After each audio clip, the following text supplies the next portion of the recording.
हमको घर पे खाना क्या है। आप में से कितने लोगों को ये क्वेश्चन मन में आता है हाथ उठा कि घर पे क्या खाना चाहिए, क्या खाना चाहिए, क्या नहीं खाना चाहिए? कितने लोगों को आता है मन में? पहली चीज ये है कि अच्छा है कि हम लोग बहुत ज़्यादा कंसर्न है हमारे हेल्थ के बारे में, होना भी चाहिए। लेकिन अगर खाने से सारे प्रॉब्लम सॉर्ट आउट हो जाते, खाने से सारे प्रॉब्लम दुनिया के सॉर्ट आउट हो जाते, तो इस दुनिया में केवल डाइटिशियन और न्यूट्रिशनिस्ट रहते, डॉक्टर्स की तो जरूरत नहीं, क्योंकि सारे प्रॉब्लम सॉर्ट आउट हो गए ना। क्या खाऊं क्या नहीं खाऊं, बस दिमाग में यही चलता रहता है। ये पहला चीज। You all agree with me? Okay. Number 2, अगर food was the only important thing, then people who have the option of eating varied foods would not be more sick in this world. Do you agree with me? दुनिया में सबसे ज्यादा रोगी कहाँ पे है पता है आपको? कहाँ पे है रोगी? अमेरिका। दुनिया में सबसे ज्यादा रोगी है अमेरिका में, so called number 1 country in the world. और सबसे कम रोगी कहाँ पे?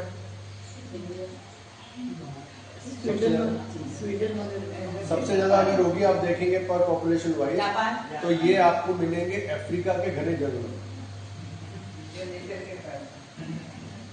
अफ्रीका के घने जंगलों में, वहां पे आपको सबसे कम रोगी मिलेंगे। खाने का ऑप्शन और खाने का विज्ञान, द साइंस ऑफ डायटेटिक्स, किसको बताया जाता है? अमेरिका के लोगों को। हमको फिर क्या करना चाहिए? अफ्रीका जैसा हो जाना चाहिए। इसका मतलब क्या होता है? इसका मतलब क्या होता है कि हमको क्या करना चाहिए? जब हम प्रैक्टिकल लाइफ जीते हैं तो थोड़ा सा पार्टी करना, थोड़ा सा वो सब कुछ करना जो नहीं करना चाहिए, करना बनता है कि नहीं बनता? बनता है। बिल्कुल बनता है, 100% बनता है, कोई प्रॉब्लम नहीं है। क्योंकि अगर हमारे पास वो ऑप्शन है, why not explore it, why not explore it. अच्छा, अगर बनता है तो बनने के बाद में ना बिगड़े उसका भी स्टेप्स हमको लेना चाहिए। तो पहला क्वेश्चन से शुरू करते हैं कि सर अगर हमने पार्टी में खाना खा लिया तो हमको उसके बाद क्या करना चाहिए? ये क्वेश्चन आता है आपके मन में किसी के?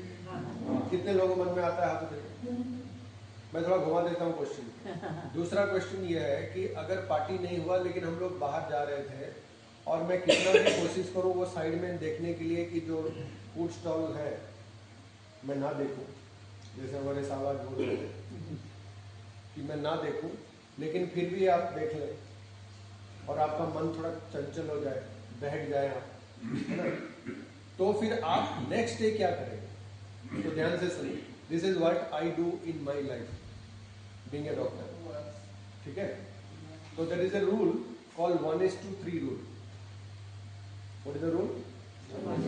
1:3 रूल। ध्यान से सुनिए, because this is how it should be based on all the scientific facts, figures and the data that is available.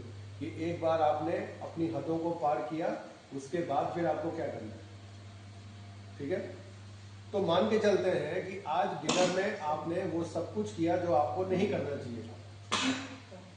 आज का डिनर मतलब आज आपका कोई बर्थडे है, या मान के चलिए कोई आपका एनिवर्सरी वगैरह है, या फिर मान के चलिए शादी है। बाय द वे आपको मैं बताऊं, आप में से जो थोड़े बहुत हमारे भारतीय परंपरा को जानते होंगे और थोड़ा बहुत पुराने टाइम को देखते होंगे, आप देखोगे धीरे धीरे, जब मैं भी बच्चा था, फंक्शंस इतने ज्यादा रात को नहीं होते थे जितने आजकल होते हैं। और ये जब मैंने मेरी दादाजी को पूछा था, एक बार मैंने दादाजी को पूछा था जब वो जिंदा थे कि ये रात को फंक्शंस क्यों नहीं होते, तो मेरे दादाजी ने जो आंसर दिया था मैं आपसे शेयर करता हूँ। उन्होंने मुझे बोला था कि बेटा, जो लोग रात को जागृत अवस्था में होते हैं उनको हमारी भाषा में निशाचर बोला जाता है। क्या बोला जाता है? और निशाचर इज इक्वल टू राक्षस, क्योंकि रात को ही राक्षस बाहर निकलते हैं, पिशाच बाहर निकलते हैं। रात को बाहर कौन निकलते हैं? रात को निशाचर बाहर निकलते हैं। और हमने रात को मनाया, मेरी खुशी में मैंने आपको रात को बुलाया, तो मैं तो ऑलरेडी राक्षस था, मैंने आपको क्या किया? बना दिया। मैंने आपको भी राक्षस बनाया। ठीक है। अच्छा, राक्षस कैसे बिहेव करता है आपने देखा होगा, पार्टी में लोग कैसे बिहेव करते हैं। कोई रियल मनुष्य ऐसा बिहेव करेगा जैसा लोग रात को बिहेव करते हैं? और आजकल तो आपको पता चलता होगा कि रात को खाने के साथ थोड़ा थोड़ा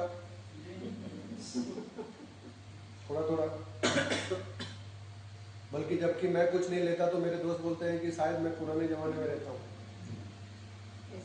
आप समझ रहे हैं? क्योंकि आजकल तो अलग टाइप का चलता है। तो अगर मान के चलिए आप आज रात को आपको निशाचर की पदवी मिली, आज रात को आपने बोला कि नहीं आज मैं मनुष्य धर्म पूरा करूंगा और रात को मैं आज राक्षस बनूंगा, आपने डिसाइड कर लिया। तो पहला काम, जब आप वहां पे गए और आपने वो सब खाना देखा और आपने खाना शुरू किया, तो अपने मन में कभी भी ग्लानि या फिर गिल्ट मत रखिएगा। जैसा मैंने अभी साहब को पूछा, खाना खाया? तो साहब ने बोला कि थोड़ा थोड़ा खाया। क्या बोला इन्होंने? थोड़ा थोड़ा खाया। अरे खाया कि नहीं खाया? बीजेपी या कांग्रेस? थोड़ा थोड़ा बीजेपी चलेगा, आइदर कांग्रेस या BJP, you decide what you want, where you want to be. तो खाया कि नहीं खाया? बस, क्योंकि आपने उतना ही खाया जितना आपको जितना लग रहा है कि मैं सेटिस्फाइड हूँ, आप उतना ही खाओगे। तो कभी इनको लगा थोड़ा, इनको थोड़ा ज्यादा लगा, उनको थोड़ा और ज्यादा लगा, जिसका जैसा है खाएगा वो। तो पहली चीज ये है कि जब आप वहां पे खाना खा रहे हो तो आपके मन में कभी भी ये ग्लानि या गिल्ट नहीं होना चाहिए।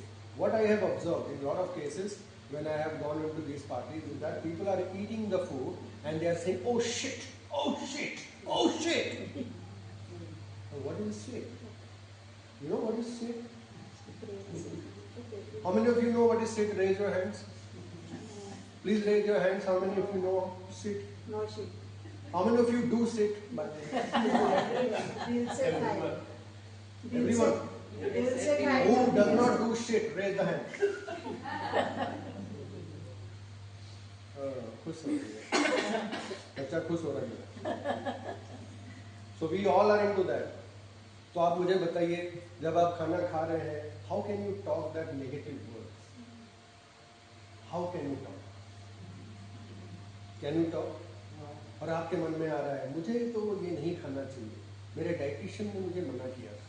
अरे अगर तुम इतने ही अच्छे हो तो उधर गए क्यों थे?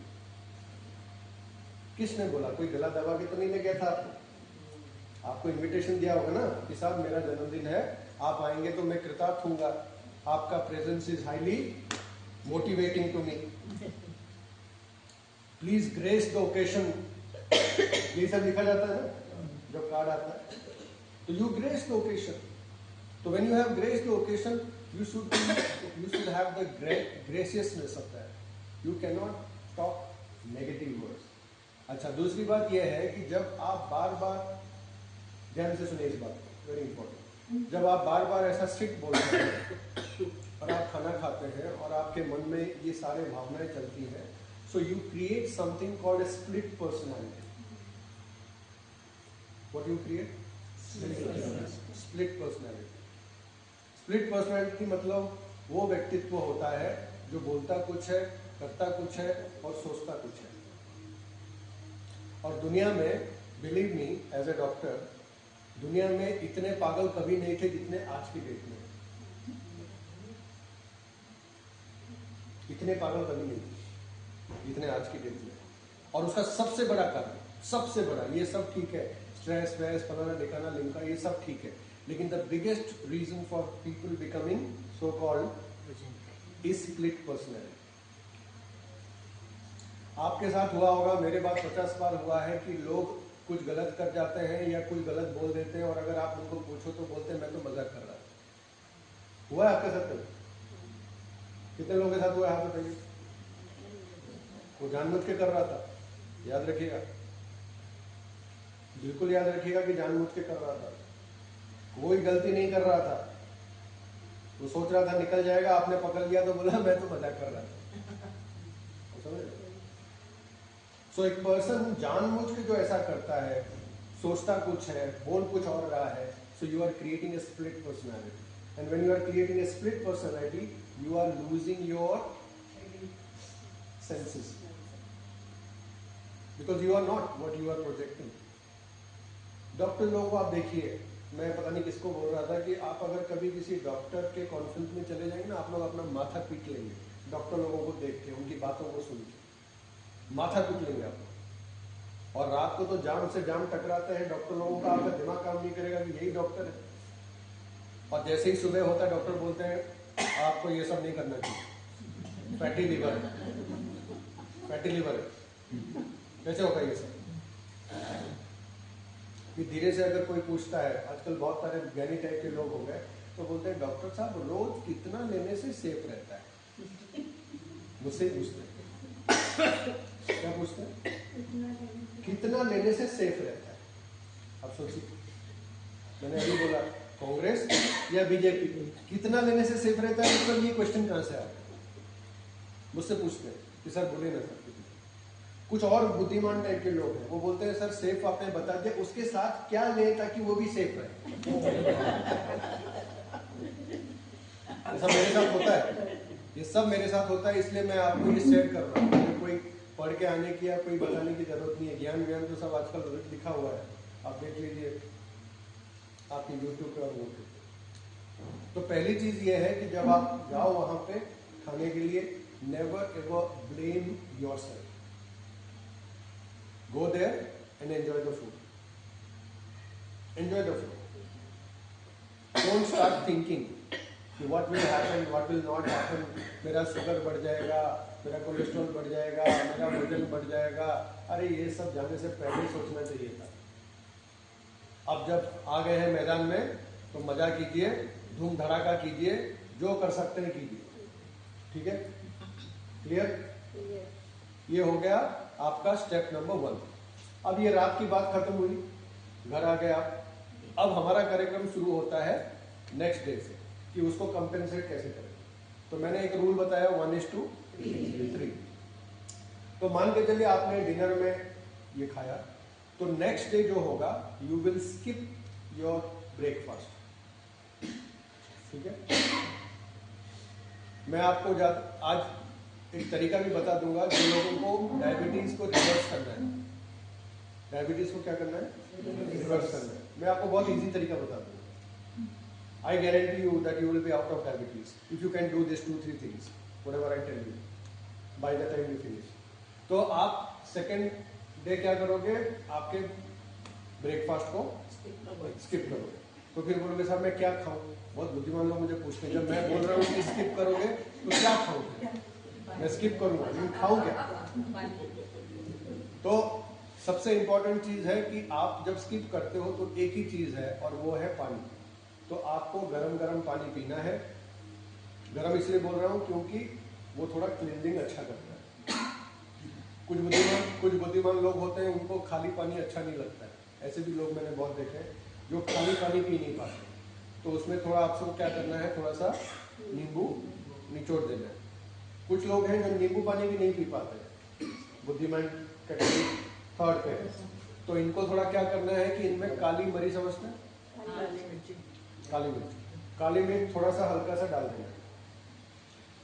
4th कैटेगरी के बुद्धिमान लोग इसको भी नहीं पी पाते, तो उसमें थोड़ा सा सेंधा नमक डाल देना है। सेंधा नमक समझते हैं? अब अगर आप 5th कैटेगरी के हैं तो उसका आंसर मेरे पास नहीं है। ठीक है? मैंने 4 टाइप के बुद्धिमान लोगों को कवर किया इसमें। आप कौन सी कैटेगरी के आप देखेंगे, जो भी आपका स्टेटस है। तो आपने ये पानी पीना है। कितना पानी पिएंगे? जितना आपको समझता है। मेरा कोई हार्ड एंड फास्ट रूल नहीं है। तो 1 ग्लास से हो सकता है, 2 ग्लास हो सकता है, 3 ग्लास हो सकता है। ये हो गया आपका breakfast. Remember, after the dinner the next meal was breakfast which you skip, now you are on water. आगे हम लोग कहां पर? लंच में। लंच में आपको एक ही चीज करना है और वो ये है कि आपको आपका बॉडी वेट जितना है, ध्यान से सुनिए इस बात को, आपका बॉडी वेट जितना है, अगर आपको लग रहा है कि अब तो फिर भी भूख लग रहा है, मैं क्या करूं नहीं करूं, तो आपका बॉडी वेट जितना है, body weight into 10 equal to kgs, उतना फ्रूट आप खा सकते हैं। क्या बोला मैंने? समझाता हूं। अगर मेरा वजन 60 केजीज है, ठीक है, 60 केजीज है मेरा वेट, तो मैं क्या करूंगा 60 इंटू 10 कितना हुआ 600 तो मैं 600 ग्राम्स फ्रूट्स खाऊंगा। सुबह मैंने क्या किया स्किप किया पानी पिया स्किप किया अब मेरा आ गया लंच तो लंच में मैं क्या करूंगा बॉडी वेट इंटू 10। अच्छा ये कोई हार्ड एंड फास्ट नहीं है आप एक एप्पल खा लो तो भी चलेगा लेकिन जिसको लगता है कि नहीं अब तो मेरे प्राण जा रहे हैं ये कैसे करूंगा मैं तो फिर क्या करना है कि आपका वेट इन केजीज जितना भी आपका वेट है इंटू 10 कर दीजिए आप व्हाटएवर। तो मैंने 60 कहा आपका शायद 70 हो 80 हो किसी का 100 हो तो 100 इंटू 10 कितना हुआ तो 1 किलो तक का फ्रूट वो खा सकता है but it has to be weight proper उसमें आगे पीछे नहीं करना है। अच्छा कौन सा फ्रूट खाएंगे दूसरा क्वेश्चन क्योंकि जरूरी है कि कौन सा फ्रूट खाएंगे तो आपको थोड़ा गूगल करना है। गूगल जब आप करोगे तो गूगल पे लिखना है low GI fruit GI stands for glycaemic index ठीक है आपको गूगल क्या करना है लो जीआई फ्रूट आपको पूरा लिस्ट आ जाएगा और भी थोड़ा स्पेसिफिकली उसको जानना है तो आपको टाइप करना है लो जीआई इंडियन फ्रूट क्योंकि हम लोग इंडिया में है तो शायद वो आपको कुछ कीवी भी बता दे कीवी तो मिलता है आजकल लेकिन पैशन फ्रूट बता दे है ना तो वो पैशन फ्रूट कहाँ से लाएंगे अभी हम तो इसलिए लो जीआई इंडियन फ्रूट पूरा लिस्ट मिल जाएगा आपको गूगल पे जो लिस्ट मिल जाएगा उसमें से जो आपको अच्छा लगे आप इस फूड कॉम्बिनेशन में ले सकते हैं। क्लियर सुबह वाला हो गया दोपहर वाला हो गया अब हम आएंगे इसके ऊपर डिनर तो डिनर जब आएंगे तो दो ऑप्शन है आपके पास मैं ये दो ऑप्शन यूज करता हूँ। पहला ऑप्शन ये है कि अगर आपको लगता है कि नहीं चल रहा है तो आपको ये फ्रूट फिर से रिपीट करना है। अगर आपको लग रहा है कि चल रहा है ये फ्रूट फिर से रिपीट करना है। अच्छा अब जब फ्रूट रिपीट करेंगे ध्यान से सुनिए अब जब फ्रूट रिपीट करेंगे तो ये वेट इंटू 10 नहीं होगा ये वेट इंटू 5 होगा कितना होगा वेट इंटू ठीक है 10 आप नहीं खाएंगे आप 5 खाएंगे तो अगर मेरा 60 था तो 60 इंटू 10 600 था अब मैं 300 कर फिर भी किसको लगता है कि नहीं बहुत ज्यादा अब तो बर्दाश्त नहीं होता है क्योंकि दिमाग में बहुत से लोगों को रहता है क्योंकि food is a sign of security food is not only food is a sign of security. आप भी कहीं पे जाते होगे तो आप पहले पूछोगे ना अरे खाना वाना मिलता है कि नहीं पूछते नहीं खाना वाना मिलता है कि नहीं मिलता है कोई आपको बोल दे अरे यहाँ पे खाना वाना नहीं मिलता है तो आप बोलोगे तुम्हें रहने दो यार फिर मैं देखता हूँ क्यों क्योंकि food is a sign of security. तो you have to see that you are eating how much food weight in kgs into 5 पहला जो आफ्टरनून था वेट इन केजीज इंटू 10 था और उसके बाद हो गया वेट इन केजीज इंटू 5। अगर ये नहीं हुआ तो आपको एक चीज खाना है जो 66 WHO कंट्रीज थे जब उन्होंने अपना अपना सबसे हेल्दीएस्ट फूड भेजा उनको to see that which is the best one तो number 1 was Indian khichdi 66 countries ने भेजा था WHO को। अरे मैडम उसको रहने दीजिए वो गलत है अभी पीना उसको रख दीजिए रखिए उसको वहीं पे रखिए उसको पीना अभी आप फिर से पाप कर रहे हो मैं समझाऊंगा अभी आइए इधर छोड़ के ठंडा नहीं होगा चिंता मत कीजिए हाँ और आप लोग भी ध्यान रखिएगा तुरंत जाके वहां मत पीजिएगा जो लोग पी रहे हैं ना वो भी पाप कर रहे हैं अपने साथ मेरे साथ नहीं आपके साथ कैसे मैं समझाऊंगा क्योंकि कोई बोलता नहीं है तो हमको लगता है तुरंत खत्म करो हम सब खत्म करने के चक्कर में रहते हैं सब कुछ खत्म कितने लोग गुजराती यहाँ पे बस पति क्यों बस तो अभी आपको क्या करना है डिनर में क्या करना है अगर आपने ये फ्रूट खा के आपको लगता है कि मेरा काम नहीं चल रहा है तो आपको फिर खिचड़ी खाना है। जो क्लासिकल खिचड़ी है उसका प्रोपोर्शन जानते हैं कितना होता है कौन जानता है क्लासिकल खिचड़ी का प्रोपोर्शन इनको पता होगा ना खिचड़ी बनाते होंगे आधा चावल आधी मूंग दाल और किसको पता है बताइए कैसे खिचड़ी बनाते हैं एक बताइए। चावल आधी मूंग की दाल, एक चावल और आधी मूंग की दाल, एक कटोरी एक चावल और आधा मूंग की दाल। उन्होंने बोला आधा चावल आधा मूंग की दाल। 1/3 चावल 2/3 दाल। हाँ, एक 1/3 2 1/3 2/3। और कैसे बनता है खिचड़ी बताइए। 3 प्रोपोर्शन मूंग दाल है और 1 प्रोपोर्शन चावल। ठीक है, और कैसे बनता है। दलिया नहीं दलिया नहीं, मैं खिचड़ी की बात कर रहा हूँ।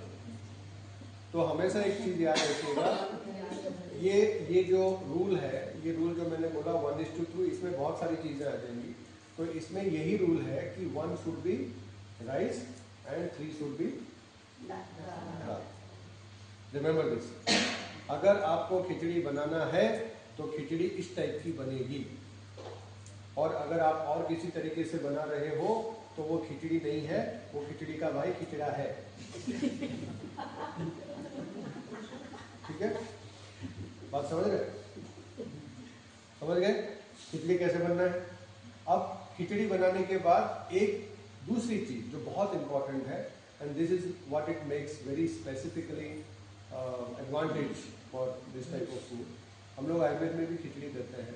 हम लोग जब एक हमारे आयुर्वेद में पंचकर्म में हम लोग वमन की क्रिया करवाते हैं तो उसके बाद हम लोग खिचड़ी देते हैं, और खिचड़ी बहुत हेल्दी है। जैसे कि मैंने कहा 66 कंट्रीज में नंबर 1 वाज इंडियन खिचड़ी।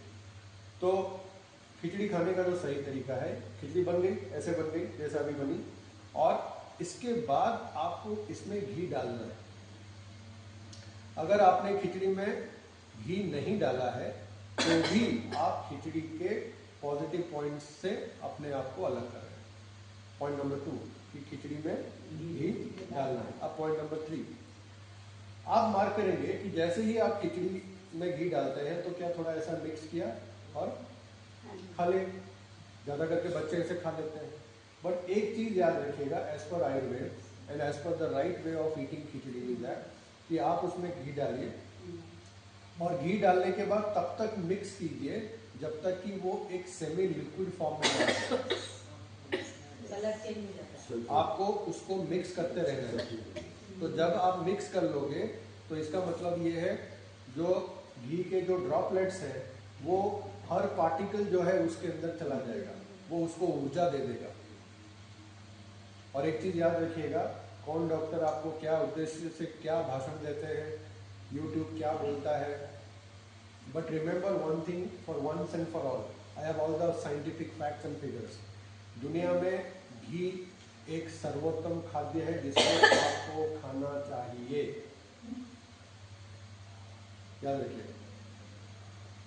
लेकिन पॉइंट नंबर 2, कितना खाना चाहिए। अब लगे हैं कि साहब ने बोला है कि घी खाना है तो बस लगे हुए हैं, सुबह घी लगा रहे हैं, दोपहर में घी लगा रहे हैं, शाम को घी लगा रहे हैं कि साहब ने बोला है घी खाना चाहिए। साहब ने जो बोला है पार्ट 1 है, साहब को पूछना पड़ेगा कि साहब कितना खाना चाहिए। हम लोग भी आयुर्वेद में जब पंचकर्म करवाते हैं तो हम लोग घी पिलाते हैं। आप लोगों में से किसी ने अगर किया होगा पंचकर्म तो हम लोग 7 दिन तक घी पिलाते हैं, जब तक कि घी उसके बॉडी में नहीं आ जाता है। रिमेंबर दिस, बॉडी उसके बॉडी में घी आ जाता है, उसके बॉडी से ना घी का सुगंध आता है, और फिर हम लोग उसका पंचकर्म कराते हैं। खैर वो टॉपिक अलग है। तो आपको क्या करना है, पहले सुबह में क्या किया आपने, पानी पिया, पानी हो गया। दूसरा क्या हो गया आपका, फ्रूट हो गया, क्वांटिटी हो गई। तीसरा क्या हो गया, फ्रूट हो गया, क्वांटिटी हो गई, या फिर आपका खिचड़ी हो गया। बात क्लियर। तो आपने अगर एक बार आपके साथ अन्याय किया तो आपको अपने साथ 3 बार में न्याय करना पड़ेगा। 1:3 रूल समझ रहे, 1:3 रूल। अब इसको थोड़ा और अच्छे से अगर करें तो आपको नेक्स्ट डे, यानी कि डे नंबर 2 या 3, घी की क्वांटिटी, डे नंबर 2, हाँ, घी की क्वांटिटी उसमें इतना ही डालना है कि वो अच्छे से चलिए। ऐसे अगर समझाऊं तो आपको ज्यादा से ज्यादा उसमें आप डाल सकते हैं। फिर से आप क्वांटिटी बोलेंगे, खिचड़ी की क्वांटिटी, किसी आदमी की क्वांटिटी इतनी है कि साहब ने बोला कि खिचड़ी तो है, है ना, तो ये नहीं चलेगा। जब हम बोलते हैं हाँ 1 बाउल, तो 1 बाउल जो होता है वो बाउल की क्वांटिटी आपकी होनी चाहिए और बाउल ज्यादा गड्ढा भी नहीं होना चाहिए। समझ, सर ने बोला था कि एक बाउल तो ले लिया इतना बड़ा कि उसके अंदर इतना गड्ढा है, निकल ही जा रहा है, निकल ही जा रहा है, तो फिर बाउल जैसा होना चाहिए। अपने आप से झूठ बातें मत बोलिएगा। किसको बना रहे हैं, है ना? खुद को क्या बना रहे हैं, दूसरे को बनाइए, मजा आएगा। अपने को बना के क्या मिलेगा? तो इसलिए आपको सेकेंड डे, फर्स्ट डे हो गया, सेकेंड डे पे आपका breakfast again would be fruits. First day पानी, second day would be fruits. फिर वही फ्रूट होगा, the rule I have told you, weight in KGs into 10, low glycemic index fruits. वहां पे आपका ये कार्यक्रम पूरा होता है। अब आप अपने नॉर्मल लंच पे आ जाएंगे। ठीक है, ऑल क्लियर? अब समझ रहे हैं? अब दूसरे क्वेश्चन पे आते हैं। आप में से एंटीबायोटिक कितने लोगों ने खाया, हाथ उठाइए। एंटीबायोटिक कितने लोगों ने खाया है? एंटीबायोटिक नहीं खाया है, नहीं खाया तो खाया है तो हाथ उठाइए। खाया है, नहीं खाया? सबने खाया। नहीं, जिसने नहीं उठाया हाथ, मुझे लगता है नहीं खाया। अब पते की बात करते हैं। पहली चीज यह है कि एंटीबायोटिक को समझना बहुत जरूरी है, क्योंकि एंटीबायोटिक कोई अच्छी चीज नहीं है। ध्यान से सुनिएगा, अब मैं बोल रहा हूं। मेरी डायग्नोसिस जो होती है ना, ये मेरा सीक्रेट है जो मैं शेयर कर रहा हूँ। तो मेरी डायग्नोसिस जो होती है एज ए डॉक्टर, वो शुरू होती है इनके नाम से। ठीक है, क्या नाम है? मंजू। मैं सबको सुनाने के लिए बोल रहा हूँ, मेरी पेशेंट है, लेकिन मैं सबको सुनाने के लिए बोल रहा हूँ। तो मेरा डायग्नोसिस शुरू होता है कि what is the meaning of Manju. ठीक है, क्या मतलब है मंजू? सुंदर। सुंदर। मंजू का मतलब होता है सुंदर। ये मुझे पता है कि मंजू का मतलब होता है सुंदर। तो अच्छा, आप बोलेंगे मंजू मतलब इनको देख के बोलेंगे कि कैसी है देखने में। मुझे उसमें इंटरेस्ट नहीं है। मुझे इंटरेस्ट है कि इनकी क्या क्या गुण हो सकते हैं और वो गुण इनके हेल्थ को कैसे इफेक्ट करते हैं। मैं दो चीज इनके बारे में बताता हूँ जो मैंने इनसे डिस्कस नहीं किया, लेकिन मैं बताता हूँ जो मैंने इनके बारे में, मैंने मेरा डायग्नोसिस कर दिया डे 1 जब ये मेरे पास आई थी। तो मंजू बोले तो सुंदर, ठीक है। ज्यादा करके लोग जो लोग सुंदर होते हैं, मतलब मैं नाम के ऊपर से बोल रहा हूँ, फिजिकल अपीयरेंस के ऊपर नहीं बोल रहा हूँ। तो जो लोग ज्यादा करके सुंदर होते हैं, बाय द वे उससे पहले आपको ये लगता होगा कि आपके मम्मी पापा ने आपका नाम रखा। आप में से कितने लोगों को लगता है कि आपके मम्मी पापा ने आपका नाम रखा? हाथ उठाइए।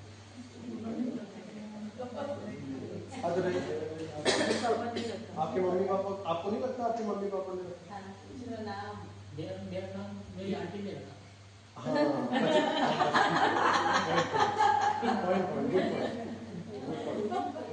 मैडम अभी नहीं, आफ्टर आई एम डन आप यहाँ बैठ जाइए या फिर बाद में, जैसी आपकी इच्छा। तो आपकी नानी ने रखा तो आप बच गए। और किसी के मम्मी पापा ने रखा? जिसके मम्मी पापा ने रखा है हाथ उठाइए। नाम यही है ना? बुआ ने रखा, बच गए। छोड़िए, बुआ ने रखा, नाना ने रखा, तो हम क्या करें? आपको रखा। तो ठीक है, अब ध्यान से सुनिए इस बात को। आपने कभी सोचा, और अगर आपके मम्मी पापा हैं तो मम्मी पापा से भी पूछिएगा कि जब आप पैदा हुए तो आपके पास उनके पास हजारों नाम थे। ठीक है, उनके पास हजारों नाम थे। हजारों नाम होते हैं जब बच्चा पैदा होता है। तो वही नाम क्यों रखा गया जो अभी आपका है? तो आप बोलेंगे कि वो मेरे चाचा ने बोला था कि तुम्हारे जैसा दिखता है, वो इसके जैसा दिखता है, फलाना है, ढिमका है, ये सब बहुत सारे आंसर्स आपके पास होंगे। But the fact of the matter is that it is not your parents who has given the name और not chosen the name, it is the name that has chosen you. Remember this for life, the name has chosen you, your parents have not chosen the name. आपकी वैसी qualities हैं जो उस name के साथ vibrate करती है। Remember this. कि मैं थोड़ा डीप वाली बात बता रहा हूँ, सर के ऊपर जा रहा है, जाने दीजिए। मुझे बहुत साल लगे समझने में, और मेरी डायग्नोसिस जगह से शुरू होती है। अगर ये मंजू है तो मंजू की क्या क्या क्वालिटीज हैं जो इनके साथ वाइब्रेट करते हैं, वो मैं पहले सोच लेता हूँ। फिर जब आके ये बैठेंगे मेरे सामने तो मैं सोचूंगा कि ये ऐसे क्यों बैठ रहे हैं, कुछ लोग आके ऐसे बैठते हैं। बोलिए सर क्या है? देखिए मेरे आप, ये क्या है? बोलिए सर मतलब क्या है? आप कुछ बोलने आए हो या फिर आप कुछ करने आए हो? तो this is called science of body language. कुछ लोग बैठते हैं तो पैर हिलाते रहते हैं, पैर हिलाते रहते हैं। पता नहीं किसको डर लग रहा है, डॉक्टर को लग रहा है कि मेरे को लग रहा है? बोलिए सर क्या है? So this is called science of body language. We can understand what the person is going through. तो जब हम एनालाइज करते हैं किसी को तो हम उसके नाम से शुरू करते हैं, ठीक है? अब जब हम नाम से शुरू करेंगे तो हम फिर सबको क्या क्या करेंगे? कनेक्ट करेंगे, और कनेक्ट करने के बाद हमको फिर क्या पता चलेगा? ये क्या होगा? मैं ये सब किसके बारे में बोल रहा था? कौन से टॉपिक के बारे में बोल रहा था? नहीं, कौन से टॉपिक? वो तो नाम लिया मैं उससे पहले क्या बोल रहा था? उससे पहले क्या बोल रहा था? पैदा हुए तो आपके पिताजी ने, ये किसने आपका नाम? हाँ वो तो ठीक है, लेकिन मैं टॉपिक कौन सा बोल रहा था? डायग्नोसिस। किसी को डायग्नोस करते हैं तो हम नाम से शुरू करते हैं, ठीक है? तो ये मैंने क्यों बोला? मैं लास्ट चांस देता हूँ। Very good, good answer. Antibiotic के बारे में बोल रहा था। तो एंटीबायोटिक नाम से शुरू करते हैं। एंटी का मतलब क्या हुआ? ऑपोजिट। बायोस का मतलब क्या हुआ? लाइफ। लाइफ। बायोस का मतलब हुआ लाइफ। तो एंटीबायोस का मतलब क्या हुआ? मंजू का मतलब क्या हुआ? सुंदर। एंटीबायोटिक का मतलब क्या हुआ? डॉक्टर साहब ने आपको एंटीबायोटिक क्यों दिया? हाँ क्या होता है? बोलिए। लाइफ कम हो जाए, लाइफ कम हो जाती है। तो डॉक्टर साहब ने क्या पागल है आपको एंटीबायोटिक दिया? नहीं देते, लेकिन अपन बोलते यहाँ दुख रहा है, यहाँ दुख रहा है। अच्छा आप बोलते हैं तो देते, आप नहीं भी बोलते तो भी डॉक्टर साहब देते हैं। एंटीबायोटिक्स देना पड़ता है because it is the best way to cure anybody. Remember this. मैं ये नहीं बोल रहा हूँ कल से एंटीबायोटिक मत खाइएगा, मैं भी देता हूँ एंटीबायोटिक। बड़े आयुर्वेद का डॉक्टर हूँ, लेकिन मैं फर्स्ट क्लास एंटीबायोटिक देता हूँ जब मुझे देना पड़ता है। अब जबरदस्त एंटीबायोटिक देता हूँ, लेकिन मेरा फंडा बहुत क्लियर है, 3 दिन में आपको ठीक होना चाहिए। 3 दिन से चौथे दिन नहीं जाएंगे, वो मेरी गारंटी। क्योंकि आपकी क्लैरिटी होनी चाहिए, डॉक्टर की क्लैरिटी होनी चाहिए। जनरली 5 दिन की देते हैं। 5 दिन देते हैं, 7 दिन देते हैं, देते रहते हैं, ठीक है। तो एंटीबायोटिक का मतलब ये होता है कि मान के चलिए कि आपको किसी चीज का इन्फेक्शन के लिए दिया जाता है एंटीबायोटिक, तो डॉक्टर साहब एंटीबायोटिक लिख देते हैं। अब है कैसा कि मान के चलिए कि अब एक आतंकवादी आ गया है जो कि घुस गया है निर्वाण में, ठीक है? यहाँ पे घुस गया एक आतंकवादी। अगर वो आतंकवादी यहाँ घुस गया है तो उसके लिए मुझे एक बॉम्ब गिराने की तो जरूरत नहीं है, उसको तो ढूंढा भी जा सकता है। लेकिन हमारे बॉडी में हम उस चीज को ढूंढने में असमर्थ हैं। तो फिर हमने क्या किया, एक ऐसी चीज डाल दी जो कि उस चीज को, जो कि एंटी लाइफ है, वो मेरे एंटी लाइफ है ना, वो जो आतंकवादी है वो मेरे खिलाफ है ना, तो मैंने उसको मारने के लिए क्या किया, एंटीबायोटिक यूज किया। अब मैंने बॉम्ब फेंका, छोटी चीज के लिए बॉम्ब फेंका। अच्छा, जब बॉम्ब फेंका जाता है तो थोड़ा बहुत जानते होंगे हिस्ट्री के बारे में, हिरोशिमा नागासाकी के बारे में जानते हैं? कितने लोग जानते हैं? आप कितने लोग जानते हैं हिरोशिमा नागासाकी के बारे में? जानते नहीं जानते, थोड़ा बहुत। तो ठीक है, हिरोशिमा नागासाकी पे जब बॉम्ब डाला गया तो उसमें क्या केवल जापानीज मिलिट्री के लोग मरे कि बाकी अच्छे लोग भी गए? अच्छे लोग भी गए और काफी सारे। अच्छा, पहली चीज, 2-3 चीज हुई जब बॉम्ब डाला गया हिरोशिमा नागासाकी पे, तो 2-3 चीज हुई। पहली चीज ये हुई कि अच्छी लोगों का भी काम हो गया मिलिट्री के साथ। दूसरा, जो लोग बचे उनके अंदर भी चेंजेस आ गए, जेनेटिक मेकअप चेंज हो गया। और तीसरी चीज, जापान समझ गया कि मुझे ये नहीं करना है, अब इसको मैं सुपर इम्पोज करता हूं on your body. Suppose you have taken an antibiotic, right? Advised by the doctor. तो तो आपने जब एंटीबायोटिक लिया तो पहला उसने क्या किया, उसको तो मारा जिसको मारना चाहिए था, लेकिन उसके साथ में क्या हुआ, अच्छे जो बॉडी को अच्छे लोग भी गए पहला। दूसरा, जो अच्छे लोग थे वो पैदा होने में या अपने आप को ठीक ठाक करने में ज्यादा टाइम लेते हैं। याद रखिएगा, अच्छी चीजें करने में टाइम लगता है और बुरी चीज, तो जब आपके अच्छी चीज मारे गए तो उनको फिर ठीक ठाक करने में टाइम लगेगा कि नहीं लगेगा। दूसरा चीज। तीसरा, आज भी देखेंगे जाके आप हिरोशिमा नागासाकी में, आज भी वैसे बच्चे पैदा होते हैं जो कि जेनेटिकली इनफॉर्म। आज के बारे में बात कर रहा हूं, अभी के बारे में। तो अगर आपकी बॉडी में कुछ ऐसे चेंजेस आ जाएंगे एंटीबायोटिक की वजह से, तो वो क्या होगा कि फिर से बाद में आप हो जाएंगे एंटीबायोटिक रेजिस्टेंट और आपकी बॉडी में चेंजेस आ जाएंगे। अब इसको ठीक कैसे करना है, ध्यान से सुनिए, इसको ठीक कैसे करना है, क्योंकि पहली चीज ये है कि अगर एंटीबायोटिक लेने की जरूरत पड़े तो आपको लेना ही पड़ेगा। उधर जाके होशियारी मत कीजिएगा, मैं तो नेचुरोपैथी, मैं तो आयुर्वेद, मैं तो फलाना, मैं तो ढिमका, कुछ नहीं, सब बकवास है। Every pathy has its own importance and all are good, all doctors are good. हर कोई चाहता है कि वो आपको हेल्प करे, कोई डॉक्टर नहीं चाहता है कि आपका कुछ बुरा हो जाए। अब उसकी पैथी में कुछ अगर गड़बड़ है तो वो अलग बात है, लेकिन वो जानबूझ के तो कुछ नहीं कर रहा है आपके अगेंस्ट में। क्योंकि बहुत से लोगों को लगता है कि हम तो साहब बिल्कुल एलोपैथिक नहीं खाते हैं, जैसे कि बहुत बड़ा काम करते हैं। अरे खाना पड़ेगा आपको, जब टाइम आएगा तो आपको खाना पड़ेगा, क्योंकि जरूरत है। अब मेरा ये बात ये है कि अगर मान लीजिए आपने एंटीबायोटिक ले लिया, लेना पड़ा, उसके बाद क्या करेंगे। जैसा मैंने पहला बताया था 1:3 बताया था आपको कि आपने खाना खा लिया, उसके बाद क्या करेंगे। तो अगर आपने एंटीबायोटिक ले लिया तो ध्यान से सुनिए इस बात को, अगर आपने एंटीबायोटिक ले लिया तो you have to follow a rule called 1:2 rule. पहला मैंने बताया था 1:3, अब मैं बता रहा हूं कौन सा रूल, 1:2।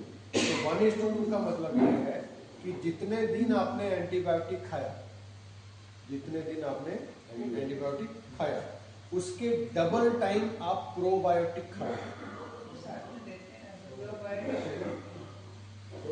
क्या करोगे आप, ये नहीं देते।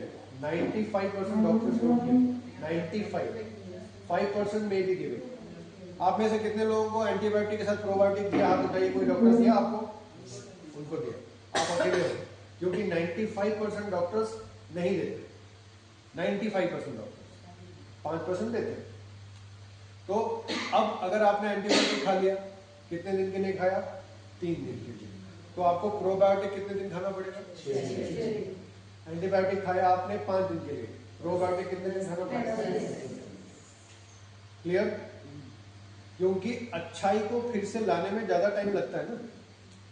अगर कुछ ज्ञानी लोग हैं वो बोलते हैं कि साहब मैं दही खाता हूँ, ठीक है, कोई बोलते हैं हम तो छाछ पीते हैं, ये सब अच्छी बात है, लेकिन जिसका जो पावर होता है ना, उस पावर को उसी रेंज में जाकर एडजस्ट करना पड़ता है। तो आपको क्या करना पड़ेगा, अपने खाने पीने के साथ दही छाछ पीने के साथ में प्रोबायोटिक भी लेना पड़ेगा। Remember this. That is again tablet?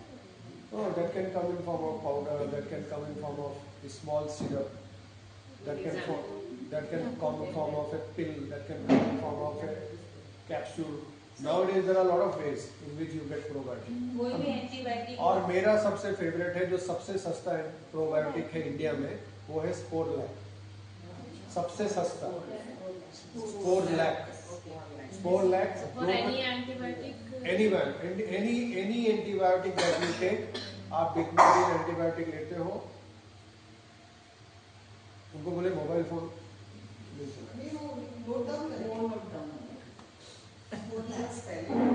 स्पोरलैक, SPORLAC।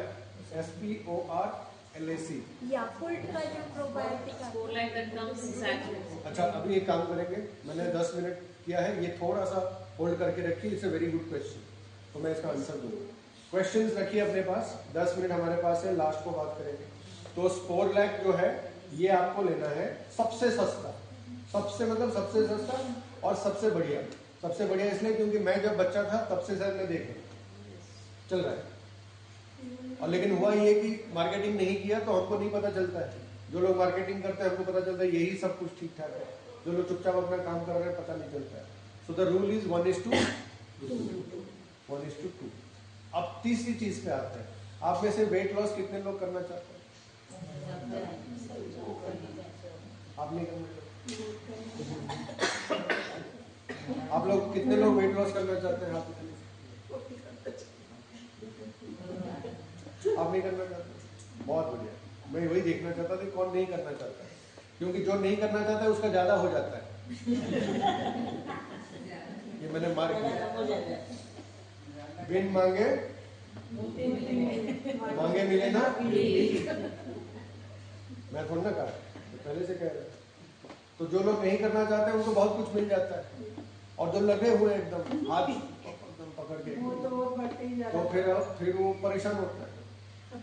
तो अब आते हैं एक क्वेश्चन है इम्पोर्टेंट कि मान के चलिए किसी ने 10 किलो वेट लॉस किया, किसी ने भी 10 किलो वेट लॉस किया, तो ये जो वेट 10 किलो इनके बॉडी से कम हुआ जिन्होंने किया, वो 10 किलो गया कितना? क्वेश्चन ध्यान से सुनिए आंसर देने से पहले। आपने सपोज 10 किलो किसी का वजन कम हुआ, तो मेरा क्वेश्चन ये है कि वो 10 किलो गया किधर? क्योंकि अगर हमको पता चल जाए कि 10 किलो उधर से गया तो हम उधर भेज देना। अगर आपको पता चल जाए कि इसी रास्ते से 10 किलो को वापस भेजना है, तो आप सोचिए कल सुबह आप क्या करेंगे? सब यहाँ पे भेज देंगे, शाम तक सब चले जाएंगे घर, काम खत्म। करेंगे नहीं करेंगे? अरे हाँ कि नहीं? हाँ। तो हाँ, तो ये 10 किलो वजन गया किधर? किधर गया ये 10 किलो? किधर गया थोड़ा बताइए मुझे, किधर गया? कितने लोगों को पता है थोड़ा? 10 किलो वजन जो है वो गया किधर? ऐसे नहीं, एक एक करके। और किधर गया? वाटर वेट जो होता है और वेस्ट जो होता है शरीर का। हाँ, तो वो जो 10 किलो गया वो वाटर वेट था। वाटर वेट या जो भी वेस्ट है, जैसे यहाँ पे जो क्रियाएं कराते हैं उससे जो वेस्ट निकल जाता है शरीर का, तो कुछ वेट उसका भी रहता है। कुछ वेट। हाँ। और बाकी है? वाटर वेट जो बॉडी में सबसे पहले वाटर वेट जाता है। तो एक है वाटर वेट और दूसरा है जो शरीर में जो टॉक्सिन्स है। हाँ। ठीक है, और क्या है? से निकलता है फैट सेल्स। सबके दिमाग में ये होना चाहिए, फैट सेल्स कम हुआ है कि नहीं? 10 किलो वजन गया तो क्या हुआ? शरीर में से कैसे गया? वो फैट सेल हो गया। और क्या है? शरीर की पांचों तत्व से निकलते हैं। सेलुलाइट। ये मुझे भी नहीं पता था। और मसल क्या हो गया?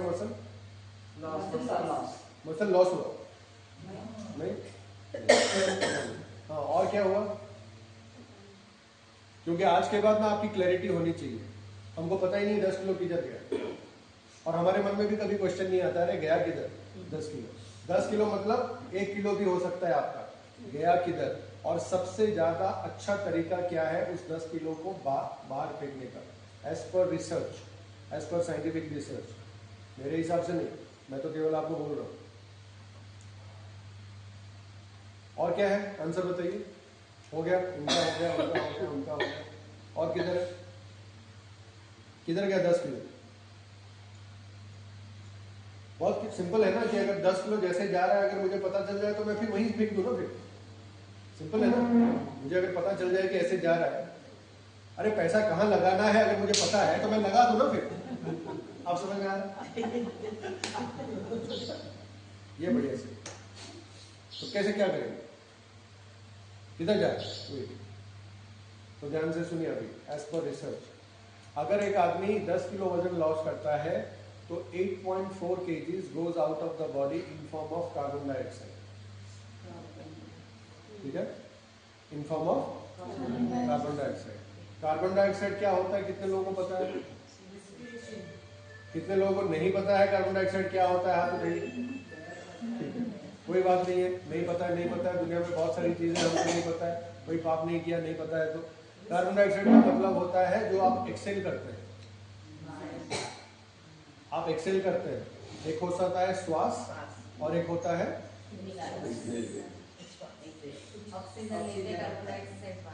तो जब आप बाहर फेंकते हैं उसको बोलते हैं हम कार्बन डाइऑक्साइड। तो 8.4 kgs इन 10 kgs, 8.4 kgs क्या हुआ? कहाँ गया? इन फॉर्म ऑफ 8.4 kgs कितना बचा? 1.6 kg। तो 1.6 kg कैसे बाहर जाएगा? इन form of water, in form of water. अच्छा, अब अगर एक बच्चा एग्जाम दे रहा है और उसके 85% मार्क्स आ जाते हैं तो वो बच्चा अच्छा है कि बुरा है? अच्छा। कितने लोग मानते हैं कि बच्चा अच्छा है? बताइए। 85% आ गए उसको। अरे क्या लगता है, बुरा अच्छा है कि बुरा है? इन्हें कुछ समझ में नहीं आ रहा है। चलिए, कुछ समझ में नहीं आ रहा है, कोई बात नहीं। तो कितने लोगों को लगता है कि बच्चा अच्छा है? कितने लोगों को लगता है बच्चा अच्छा नहीं? बच्चा अच्छा नहीं है, कितने लोगों को लगता है? नहीं अच्छा लगता। तो क्या हो रहा है, बच्चा अच्छा है कि नहीं है? नहीं अच्छा है। नहीं है। 15% उसका नहीं हुआ। हाँ, क्या? देखने का तरीका है, बिल्कुल सही है, वो देखने का तरीका है। It's all about perspective. क्योंकि आजकल मैं ऐसे बहुत सारे बुद्धिमान मम्मी पापा को देखता हूँ जो 98% लाने के बाद भी रोते हैं बैठ के। 98% बच्चा लाता है फिर भी माँ बाप रो रहे हैं, और हम लोग गलती से 60% ले आते थे तो माँ बाप ढोल नगाड़ा बजाते थे कि मेरा बच्चा पता नहीं कौन सा कहाँ से आया। 60%, और अभी तो 98% बोलते हैं उसमें नहीं मिलेगा, इसमें नहीं मिलेगा, आगे जाके भी क्या करेगा। कोई पर्सपेक्टिव है, कोई गलत नहीं है अगर वो बोल रहे हैं, ठीक है, वो she is also right. So 1.4% goes in form of water, 1.4%। तो अगर बच्चे ने 86% ले आया तो that means definitely he is on the right track, right path. उसको कॉलेज में एंट्री मिलेगा कि नहीं पता नहीं है, लेकिन आगे चल के कुछ जरूर बनेगा, क्योंकि 86% ऐसे ही नहीं आता ना, पढ़ाई किया होगा ना, तब बनेगा। तो मान के चलिए, अगर आप चाहते हो कि आप अपने वेट लॉस प्रोग्राम को बिल्कुल अच्छे तरीके से और एकदम फास्ट तरीके से करना चाहते हो, तो जो सबसे सिंपलेस्ट और surest way as per research is what? Sir अभी वहां मत पीजिएगा, आइदर यू सिट और जस्ट रीड। हाँ please please please please. Yes yes 100%। तो 86% अगर आप बच्चा ले आया तो क्या होगा? वो सही है, बिल्कुल सही है। तो अगर आपने अपने श्वास प्रश्वास को साध लिया मतलब आपने उसको सही कर लिया, तो कैसे सही करेंगे आप? तो there is a process called pranayam, there is a process called pranayam. तो you have to learn the process properly. आप ये मत सोचिए खाली ऐसे ऐसे करने से प्राणायाम होगा। आपने जिस दिन अपने श्वास और प्रश्वास इसके रेशियो को कर दिया 1:3, 1:4, 1:5, that time you know that you are on the right track. मैंने आपको छोटा सा उसका हिंट दे दिया। कितना होगा? 1:3, 1:4, 1:5। यानी अगर 1 सेकेंड में आप ले रहे हैं inhalation, how much you should take exhalation? 3 seconds, 4 seconds, 5 seconds. 3, 4, 5 whatever, maybe 6 also, but it should be more than inhalation. अगर आप ये कर लेते हो, so you have mastered the art of not putting excess weight on your body. By the way, सबसे ज्यादा wait कहाँ पे दिखता है? आपके मध्य प्रदेश पे दिखता है, ठीक है? कहाँ दिखता है? आपके मध्य प्रदेश पे दिखता है। ये आपका उत्तर प्रदेश, ये आपका मध्य प्रदेश, ये आपका निम्न प्रदेश, और ये हिमाचल प्रदेश, पता नहीं कौन कौन सा प्रदेश आपके अंदर। समझ रहे? तो आपका मध्य प्रदेश के ऊपर जब वजन दिखने लगे तो आप समझ जाना कि बहुत गड़बड़ वाला निशानी है, गड़बड़ वाला काम है। तो you have to be very particular that your stomach should be inside and your chest should be out. और अब हो रहा है कि चेस्ट का तो पता नहीं है, पेट पता नहीं कहाँ जा रहा है। किसी को गले लगाना चाहे तो गले भी नहीं लगा पाते। किसी को आप गले लगाने जाओ तो बोलते यार हो नहीं रहा है, बीच में कुछ आ रहा है। वो बीच में आपका मध्य प्रदेश है। मध्य प्रदेश एक टाइम पे बहुत बड़ा स्टेट हुआ करता था ना, भारत को कंट्रोल करता था। तो आज आपका मध्य प्रदेश आपको कंट्रोल कर रहा है, आप किसी को गले भी नहीं लगा पा रहे, बेचारा वहां हो रहा है बाय द वे। तो इसीलिए remember 3 things, practical things I taught. First of all, 1:3 rule for food या extravagant food, है ना? दूसरा एंटीबायोटिक प्रोबायोटिक, तीसरा वेट, ठीक है? अब चौथे पे आते हैं, मेरा सबसे फेवरेट टॉपिक, सबसे फेवरेट। और मैं इस चीज को करने में बड़ा मजा आता है, मुझे करने में बड़ा मजा आता है ये topic, and that is sleep. ठीक है, बहुत से बुद्धिजीवी को मैंने देखा, उनको लगता है कि सोना मतलब अपनी जिंदगी को बर्बाद करना। क्या है सोना मतलब? उन्हें जब भी देर सोता रहता है, वो बर्बाद करना होता है। लेकिन हमारे एक प्रोफेसर थे, वो बोलते थे, संतोष सोना ये सोने से ज्यादा इंपॉर्टेंट है। कौन सा सोना? गोल्ड। वो सोना ये सोने से ज्यादा इंपॉर्टेंट है। बचपन में आप में से बहुत से लोगों ने स्कूल में ये जरूर पढ़ाई किया होगा, आपके मम्मी पापा ने भी आपको पढ़ाया होगा कि early to bed early to rise.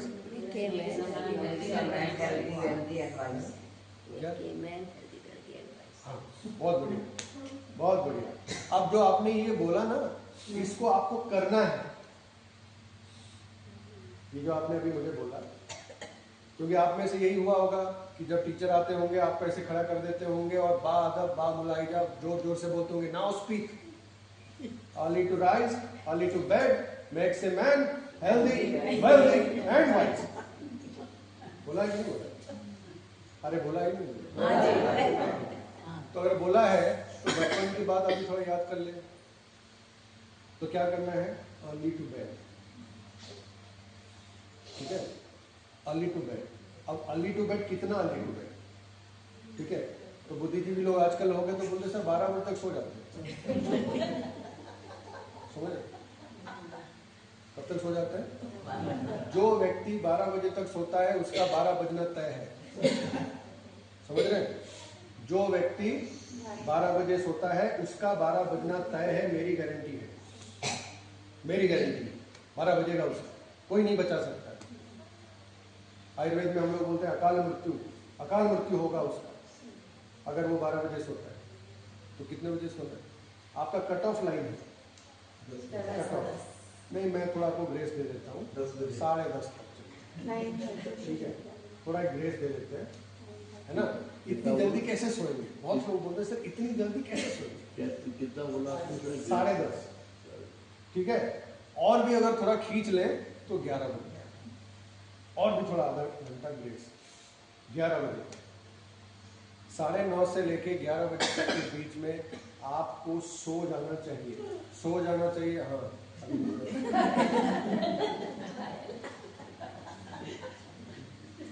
इनको घर में नींद नहीं आएगा इतने। अभी ज्ञान की बातें हो रही हैं तो नींद आएगी। समझ? हमेशा ऐसे ही होता है, जब भी ज्ञान की बातें आती हैं बुद्धि हमारी पता नहीं क्या होती है। हम भी कॉलेज में थे तो जब अच्छा पढ़ाते थे तभी पता नहीं क्या चल रहा है, कुछ समझ में नहीं आता। समझ रहे? तो 9:30 से लेके 11 बजे तक। और जब मैं बोलता हूँ कि सो जाना चाहिए तो इसका मतलब ये होता है कि you should be totally into sleep. You should not be going on the bed at 11 o'clock at night, because nobody goes onto the bed and sleeps instantly. होंगे कुछ लोग होते हैं, गॉड गिफ्टेड होते हैं, जो जाते हैं और तुरंत सो जाते हैं। लेकिन बहुत से लोग होते हैं जो कि जाके वहाँ पे थोड़ा सा करवट बदलते हैं। बहुत से बुद्धिमान लोग होते हैं वहाँ पे जाके पूरे दिन भर का अपना जो भी किया सोचते हैं। बहुत से बुद्धिमान लोग हैं वहाँ पे जाके फिर 5 साल का पता नहीं क्या प्लानिंग करते हैं। बहुत से बुद्धिमान लोग होते हैं दिन भर का वहीं पे जाके व्हाट्सएप देखते हैं। बहुत टाइप के बुद्धिमान लोग मिलेंगे आपको। लेकिन आपको करना यह है कि 11 बजे तक क्या करना है? सो जाना। You have to sleep. अच्छा, जिनको नींद नहीं आता है उनके लिए मैं आपको एक इंटरेस्टिंग चीज बताता हूँ, बैक बाय साइंस। तो हमारे में एक होता है मेलाटोनिन, द स्लीप हार्मोन, जिसको आजकल हम लोग प्रेस्क्राइब करते हैं for people who don't sleep. अब आपको मेलाटोनिन नहीं लेना है और आपको कोई ऐसा बाहर से मेडिसिन नहीं लेना है। सो उसका एक सिंपल सा लॉजिकल फंडा है, as per science, as per research. आप जितना टाइम सूरज के किरणों में बाहर बिताओगे दिन में, उतनी जल्दी आपका मेलाटोनिन रिलीज होगा शाम को। Remember this. आप जितना टाइम सूरज में बिताओगे बाहर सनलाइट में, उतनी जल्दी आपका मेलाटोनिन रिलीज होगा।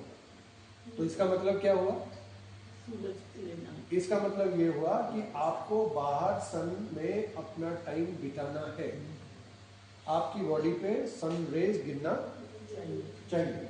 क्योंकि ऐसे बहुत से बुद्धिमान लोग आजकल हो गए जिनको कि पूरे दिन में थोड़ा भी सूरज का फिक्र है। सूरज रोज आता है मिलने के लिए, लेकिन मिलने तो हमको नहीं मिलना, मूड नहीं है, और मूड पता नहीं कब से है, कब से नहीं है। और फिर पता चलता है कि रिपोर्ट में विटामिन डी डेफिशिएंसी। आप में से कितने लोगों का विटामिन डी डेफिशिएंट है? थोड़ा हाथ उठाइए। वाह, बहुत बढ़िया, बहुत बढ़िया। विटामिन नहीं है, वो एक हार्मोन है जो कि बॉडी में 200 से ज्यादा क्रियाओं को कंट्रोल करता है। Remember, I am a fan of vitamin D. और मैं विटामिन डी आपको वो डोज में नहीं देता हूँ, I give mega doses when I have to treat someone. Amazing results, amazing results. केवल विटामिन डी काम हो जाता है फर्स्ट क्लास। लेकिन विटामिन डी इतना कम कैसे हो गया? तो उसका सबसे बड़ा कारण, बहुत सारे कारण है, लेकिन उसका सबसे बड़ा कारण है कि एडिक्वेट एक्सपोजर टू सनलाइट नहीं है। एडिक्वेट एक्सपोजर तो है लेकिन एडिक्वेट नहीं है। तो इसीलिए ये हो गया हमारी चौथी बात, और यहां पे मैं करता हूं विराम। अब हमारे पास है 10 मिनट ये चीजों के बारे में क्वेश्चन पूछने के लिए, अगर कोई क्वेश्चन है तो। हाँ, I have a question. So if we live in a cold place like in the winter in New York, how do you get your sun? It's a very good question कि how do you get your sun. ठीक है, तो आपके पास 2-3 option है। पहला option ये है कि मशरूम मिलता है आपके जी मशरूम। तो अगर कोई आदमी सन ड्राइड मशरूम्स खाता है तो उसके अंदर विटामिन डी बढ़ जाता है। ध्यान से सुनिए, कोई आदमी अगर सन ड्राइड मशरूम खाता है तो उसका विटामिन डी बढ़ जाता है। अब उनका सेकंड क्वेश्चन आएगा, हम तो मशरूम नहीं खाते, पॉसिबल? और कुछ बुद्धिमान लोग तो मशरूम को नॉनवेज मानते हैं। गुजरात में हमारे होता है, कुछ बुद्धिमान लोग उसको, देखिए वो हाथ उठा रहे हैं कि हम लोग उसको नॉन वेज मानते हैं। नॉन वेज भी नहीं मानते तो मशरूम खाते नहीं। तो अगर सपोज मान के चलिए वो नहीं करेंगे, तो अब उसका दूसरा तरीका क्या है? तो दूसरा तरीका ये है, हमारे आयुर्वेद में एक हर्ब है which is now actually told to work only in case of problems related to sex, which is a wrong thing. It is amazing herb जिसको हम बोलते हैं सफेद मूसली। सफेद मूसली, तो जैसे ही सफेद मूसली के बारे में आता है तो हमारे बुद्धिमान लोग जो हैं इंडिया में, तो वो बस एक ही चीज, आप समझ रहे, बकवास, जिसको पता नहीं है वो ऐसी बातें सोचता है। तो सफेद मूसली इज ए हर्ब। अब आपको इसको विटामिन डी को कैसे बढ़ाना है? तो सुबह में आपको क्या करना है, प्योर ताजा दही लेना है, प्योर ताजा दही लेना है, फ्रेश। रिमेंबर, दही अगर खट्टा हुआ तो उसको आप यूज कीजिए बाल धोने के लिए, अमेजिंग हेयर ग्रोथ। रूसी के लिए यूज कीजिएगा, रूसी समझते हैं, डैंड्रफ, अमेजिंग रिजल्ट्स, डैंड्रफ, तो अमेजिंग रिजल्ट्स। और दही को खट्टा करके अगर बाल पे लगाएंगे और ज्यादा अच्छा होगा, आपका बाल बहुत अच्छा हो जाएगा। बाय द वे, अब लेकिन आपको लेना है फ्रेश दही। फ्रेश दही कितना लेना है? 1 कटोरी लेना है, और उसमें you have to put maximum 25 to 30 grams of सफेद मूसली पाउडर। ठीक है, 25 to 30 ग्राम्स ऑफ सफेद मूसली पाउडर। सफेद मूसली क्या है, गूगल बाबा आपको मेरे ये टॉपिक खत्म होने के बाद आपको बता देंगे। ठीक है ना, आप पूरा उसके ऊपर पीएचडी कर लीजिएगा, सफेद मूसली क्या है। तो सफेद मूसली आपको लेना है 25 से 30 ग्राम, 1 कटोरी दही लेना है, उसको अच्छे से मिक्स करना है, और मिक्स करना है और उसको ब्रेकफास्ट के 1-1.5 घंटा पहले खाना है। ठीक है, कितने दिन करना है? 45 to 60 डेज करना है। जब आप 45 to 60 डेज करेंगे, your vitamin D level will हो गया। क्लियर? तो दो बातें हो गई। कटोरी दही में 2 to 3 spoon 25 to 30 grams, 25 to 30 grams आपको सफेद मूसली का पाउडर करना है। इसके साइड इफेक्ट्स होंगे। इफेक्ट तो हुआ कि विटामिन डी बढ़ गया, साइड इफेक्ट ये होंगे कि आपकी स्ट्रेंथ बढ़ जाएगी, साइड इफेक्ट ये होगा कि आपकी स्टेमिना बढ़ जाएगी, साइड इफेक्ट ये होगा कि आपकी मेमोरी ठीक हो जाएगी, साइड इफेक्ट ये होगा कि आप जो आपको दबा रहा था आप उसको दबाओगे। आप समझ रहे हो? तो इसीलिए you can use vitamin D supplement in this form. So और ये बाकी तो फिर यही जो हम लेते हैं। जो सप्लीमेंट अगर किसी को प्रेस्क्राइब किया है अभी, उसकी जगह ये ले सकते हैं? अच्छा, अभी बड़ा अच्छा क्वेश्चन है कि अगर हमने विटामिन डी लिया, ये तो हो गया विटामिन डी, लेकिन एज ए डॉक्टर अगर आप मेरे पास आते हो और मुझे बोलते हो कि नहीं साहब मुझे तो सप्लीमेंट खाना है, तो ध्यान से इस बात को सुनिए। अब वो पुराना जमाना गया जब हम लोग विटामिन डी केवल खाते थे। अब रिसर्च ये बोलता है कि आपको विटामिन डी जब भी लेते हो तो उसके साथ में विटामिन K2 लेना है। अब जब भी आप विटामिन डी लोगे तो आपको विटामिन K2 लेना है फॉर वट एवर रीजन। वो मैं अभी नहीं बताऊंगा, नहीं तो आप मुझे तीसरा क्वेश्चन पूछेंगे, फिर मैं और कुछ पूछूं बोलूंगा तो आप मुझे चौथा क्वेश्चन पूछेंगे, फिर रात को यहाँ पे खाली विटामिन डी होगा। आप समझ रहे हैं? तो अगर आप मेरे पास आए डॉक्टर के हिसाब से, तो मैं फिर आपको उस तरीके से प्रिस्क्राइब करूंगा कि साहब बी के साथ में K2 ले लीजिए, ठीक है, एज ए डॉक्टर। मेरा क्वेश्चन ये है कि अभी अगर किसी को विटामिन डी का टैबलेट प्रिस्क्राइब किया है, तो instead of taking the tablet, ये आपने जो सफेद मूसली का बताया, क्या वो ये ले सकता आपको है? दो चीज करना है, सफेद मूसली भी लेना है। आप इंडिया में हो, वो तो न्यूयॉर्क से आए हैं तो उनके लिए तो आप कुछ नहीं बचा है, तो इसीलिए वैसे भी ट्रम्प से परेशान है वो, तो इसीलिए आपको करना ये है कि आपको विटामिन डी सन से भी लेना है और इस तरीके से भी लेना है। सन की तो कौन सी टाइम का सन? ये बड़ा अच्छा क्वेश्चन है। कितने लोगों को लगता है कि सन का कौन सा टाइम है? कितने लोगों को पता है? Nine to ten. आपको कोशिश करना है, बहुत सारे इसमें आंसर्स होते हैं, लेकिन the right time would be before 11 o'clock and after 4:30 और 4 o'clock। दोनों टाइम चलता है। ठीक है, और हो गया डन। एक याकुल्ट का डॉक्टर एक ऐसा कंसेप्शन है जो जनरली सुनते हैं कि जनरल 80-90% इंडियंस के अंदर डेफिशिएंसी रहती है क्योंकि वो वेजिटेरियन है, और नॉन वेजिटेरियन लोगों के लिए वो डेफिशिएंसी जनरली नहीं है। This correct, that is to do with vitamin B12। आप जो बोल रहे हैं वो B12 है, और वो भी गलत है। वो गलत इसलिए है क्योंकि एक सिंपल सा फंडा सोचिए, आप में से यहाँ पे कोई नॉनवेज खाता है? ठीक है, खाते हैं तो खाते हैं, कोई प्रॉब्लम नहीं है, लेकिन हाँ खाते हैं तो खाते हैं भाई, खाए आपकी मर्जी। लेकिन एक सिंपल सी बात यह है कि क्या भगवान ने ऐसा सोचा कि ये नॉनवेज खाता है तो इसको B12 दूंगा और ये नहीं खाता है तो इसको नहीं दूंगा? इतना परसेंटेज है ऐसा? भगवान ऐसा देखता होगा ये नॉनवेज वाला है, देख खा तू वेज वाला है मत खा, ऐसा हो सकता है? नहीं हो सकता है।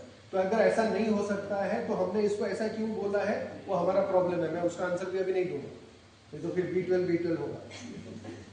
उसका आंसर अभी दूंगा तो कि क्या होगा। It is a very truncated wish and talk that B12 जो वेजिटेरियन खाते हैं, there is something wrong with our own intestines, that's why we are not able to absorb vitamin B12, that is the main reason. तो इसीलिए ये बहुत जरूरी है कि आप चीजों को समझें। याकुल्ट के बारे में बोल रहा था, this is the last question, ठीक है ना, और टाइम। तो याकुल्ट के बारे में ऐसा है कि बहुत से लोगों को लगता है कि जैसे आपको भी लगता होगा कि याकुल्ट एज ए प्रोबायोटिक बहुत अच्छा है। इंडिया में जो याकुल्ट मिलता है, फॉर योर नॉलेज, क्योंकि आपने कभी लिया है, और बहुत से लोगों को लगता है कि जो अवेलेबल है वो ये है। और वैसे भी जब काजल आती है टीवी पे तो सच ही बोलती होगी। काजल आती है ना टीवी पे, काजल ही आती है याकुल्ट पीने के लिए टीवी पे।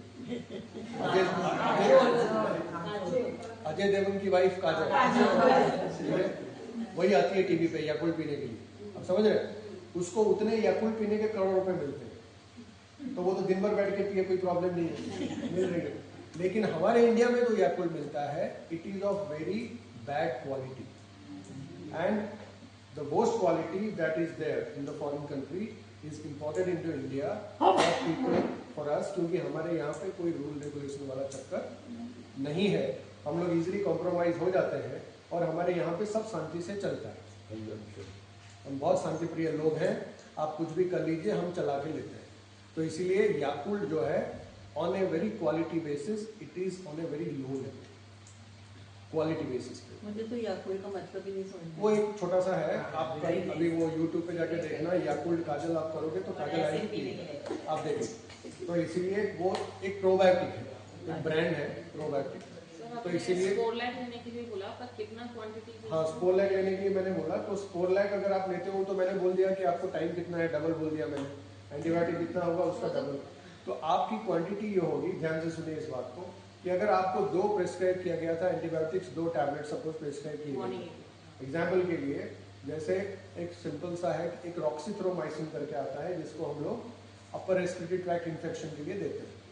तो अगर आपने रॉक्सीथ्रोमाइसिन 150 माइक्रोग्राम्स दिया जाता है, सुबह एक दिया जाता है, शाम को एक दिया जाता है, तो अगर आपने सुबह शाम एक लिया था तो इसी क्वांटिटी में आपको प्रोबायोटिक्स लेना है। और लेने का तरीका होगा either before 1 hour of food और after 2 hours of food, before 1 hour और आफ्टर, रिमेंबर दिस।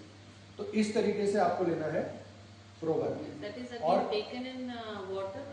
नहीं, ऐसे भी ले सकते हैं, थोड़ा पानी भी पी सकते हैं।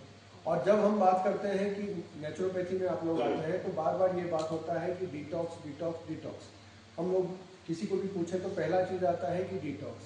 आप में से कितने लोगों को डिटॉक्स का मतलब पता है? टॉक्सिन को बाहर remove toxic cleanliness of body. Reduce toxin. English में कहावत है कि you are only the tip of the iceberg. क्या है कहावत?